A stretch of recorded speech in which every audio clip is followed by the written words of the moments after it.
Belle couleur pour ce Calvados. Un produit authentique et chaleureux.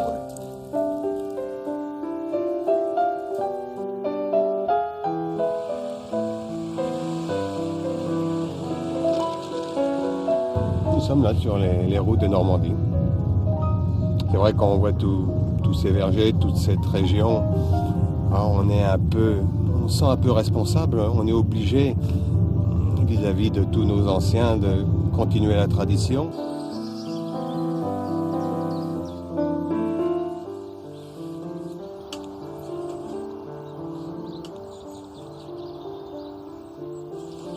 Le maître de chai, on le pensait souvent dans ces chais à l'ombre, mais ma présence est intéressante dans les vergers parce que donc, je m'intéresse déjà aux futures récoltes. Le travail de tout le Calvados est sur de nombreuses années et déjà par le pommier acide. Donc, fatalement, je dois m'y intéresser.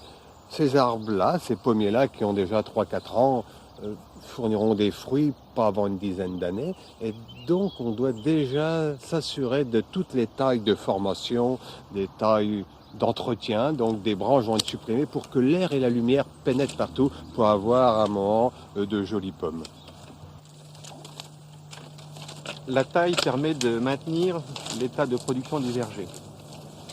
C'est-à-dire qu'il faut former des boutons à fruits pour avoir un fruit. Vous avez vu que les arbres ont une structure en axe.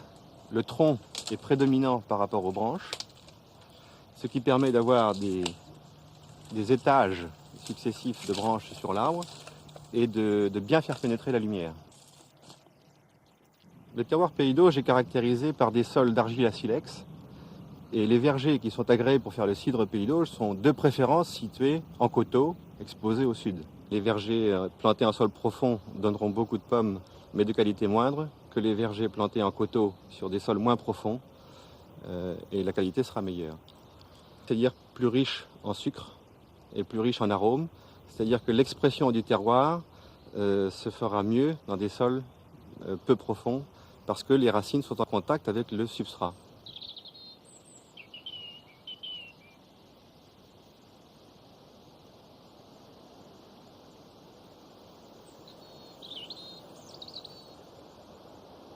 Nous sommes au 25 avril. C'est quand même un moment euphorique, toute la partie de floraison. Moi, j'aime bien ce petit vent-là, parmi les vergers. Le pollen va se déplacer d'arbre en arbre pour venir dans chaque pistil de chaque fleur. Et puis, les abeilles vont pouvoir aller de fleur en fleur. Et donc là, promenant le pollen un petit peu partout, donc ils vont faciliter donc toute la pollinisation et donc ce qu'on appelle la noison.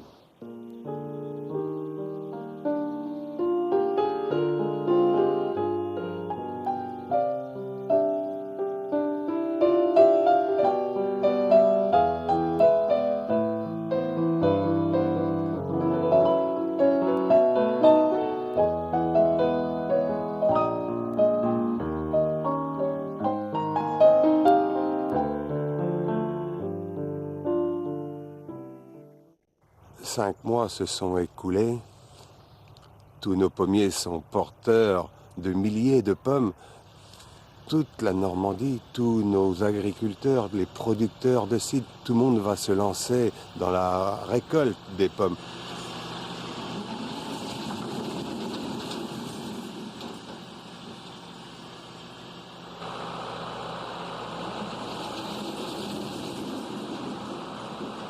Quand on voit tous ces tapis de pommes à même le sol, quand 30% des pommes sont à peu près tombées au sol, on est à peu près certain de leur maturité. Il suffira donc de les secouer un petit peu pour faire descendre les pommes restantes. Mais il est facile de se rappeler comment nos anciens procédaient. La pomme coupée en deux, on apercevait le pépin noir, la pomme est mûre.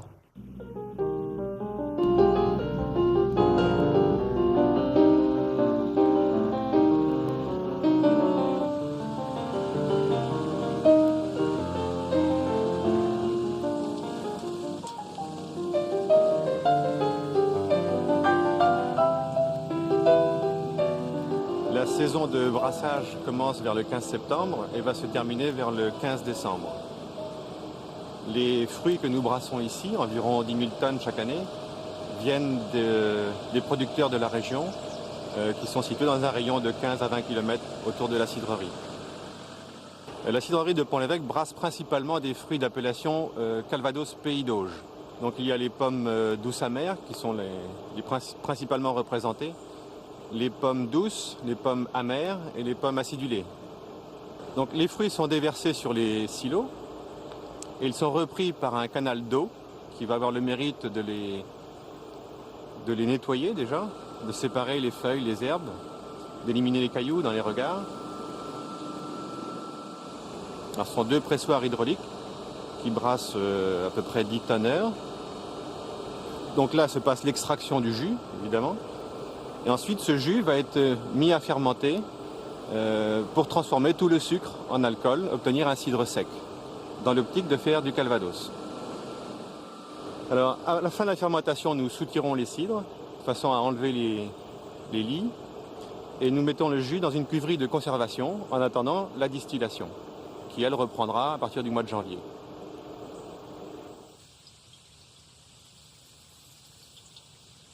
On obtient le calvados du Pays d'Auge par une double distillation, c'est-à-dire que dans un premier temps, on va distiller les cidres pour obtenir une petite eau.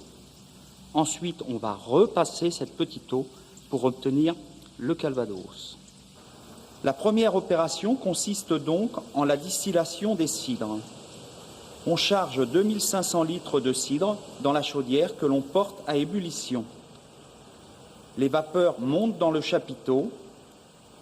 Ce dernier a cette forme particulière pour piéger les vapeurs les plus lourdes et laisser passer les plus légères. Celle-ci passe dans le col de cygne et traverse le chauffe-cidre, qui est une réserve de cidre en attente de distillation. Ensuite, les vapeurs se condensent dans le réfrigérant. C'est la petite eau. On répète l'opération une seconde fois afin d'obtenir du calvados titrant 70% d'alcool. Selon ce procédé, pour 1 litre de calvados produit, on utilise 14 litres de cidre, l'équivalent de 20 kg de pommes.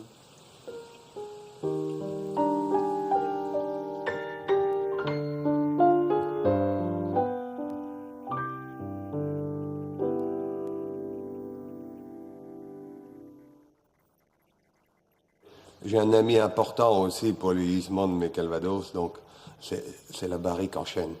Un chêne souvent qui est abattu à l'âge de 100 ans. Cet arbre-là est fendu en mérin, mis à sécher dans les tonnelleries. Déjà notre présence dans la tonnellerie pour surveiller les chênes, pour s'assurer qu'ils sont bien au moins 3 ans séchés à l'air libre. C'est pas séché du tout en étuve. C'est pour laisser partir les tanins amers, les tanins trop agressifs. Et ensuite, la barrique est fabriquée par des maîtres tonneliers. Et lors de la fabrication, nous assurons aussi la surveillance du boussinage. Le boussinage, c'est-à-dire la manière de chauffer l'intérieur de la barrique pour la cintrer, mais aussi pour amener le côté fumé, brûlé à la barrique.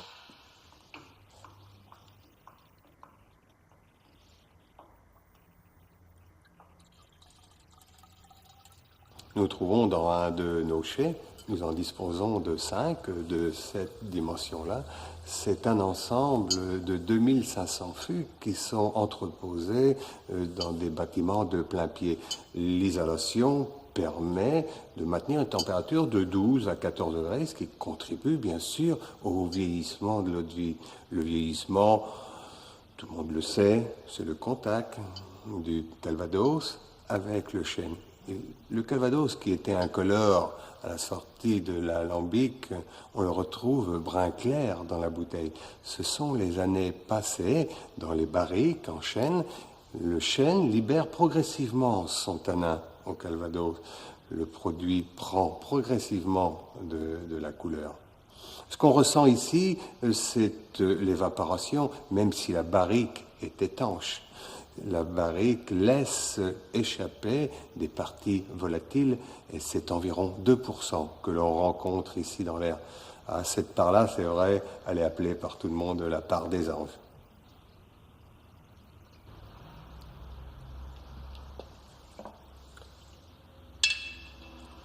Cette eau de vie de 18 mois, qui a séjourné donc dans les fûts en chêne, est déjà jolie, bien élaborée. On va s'assurer de tout son processus d'élaboration, voir son suivi, voir si elle nous satisfait toujours. Elle va contribuer à l'élaboration des cuvées. Ça va être une eau de vie qui participera à nos assemblages. C'est donc notre palais qui est véritablement le laboratoire étant le nom de la pièce où on va procéder à la dégustation.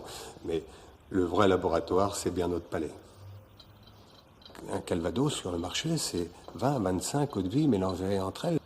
C'est autant de prélèvements, autant d'assemblages, et la composition se fait, vous savez, c'est un peu comme la fleuriste, hein. Quand vous lui demandez de faire un bouquet de fleurs, elle va chercher des roses rouges, des roses jaunes, ajoute quelques fleurs printanières.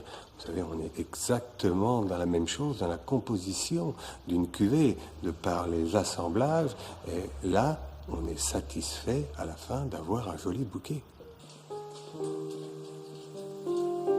40% de notre chiffre d'affaires est réalisé en France et 60% à l'exportation, c'est-à-dire dans plus de 60 pays.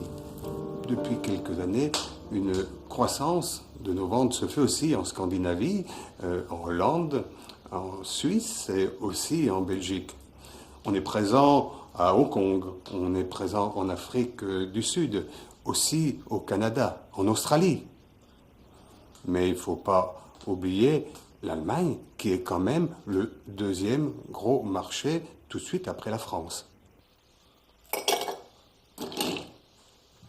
La fine Calvados Père Magloire, les jeunes l'ont bien compris. Ils l'associent déjà depuis de nombreuses années avec du tonique. C'est des altérances et les parfums de pommes se dégagent généreusement. On peut aussi, en versant quelques glaçons dans le fond de votre verre, et le calvados qui vient tomber dessus, c'est toute la fraîcheur d'un apéritif.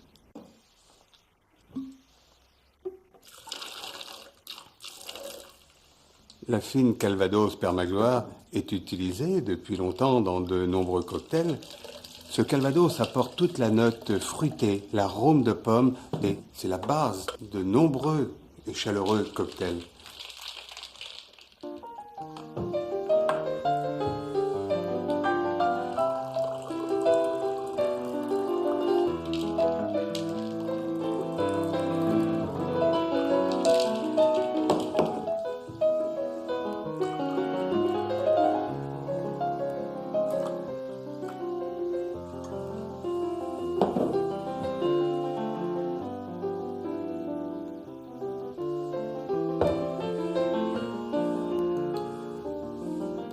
Si quelquefois le Calvados vient vous surprendre au milieu du repas pour libérer toutes ses vertus digestives, on l'appelle chez nous le trou normand. Élevé sopé en accompagnement avec un fromage. Il se marie très bien avec le Pont-l'Évêque, le Livaro. La richesse aromatique de notre Calvados équilibre parfaitement la présence en bouche de tous ces fromages.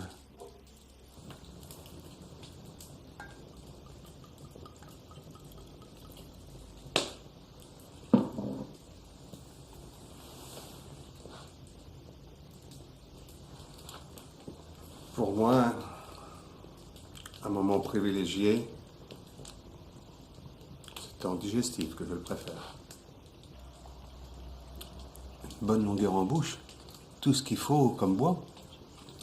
La pomme est bien présente. On se croirait un peu dans les vergers avec toutes les pommes quand elles étaient mûres. J'ai quand même attendu 15 ans pour que le pommier grandisse. 12 à 15 ans aussi dans mes chais. Le mélange est très harmonieux, une finesse, une longueur en bouche.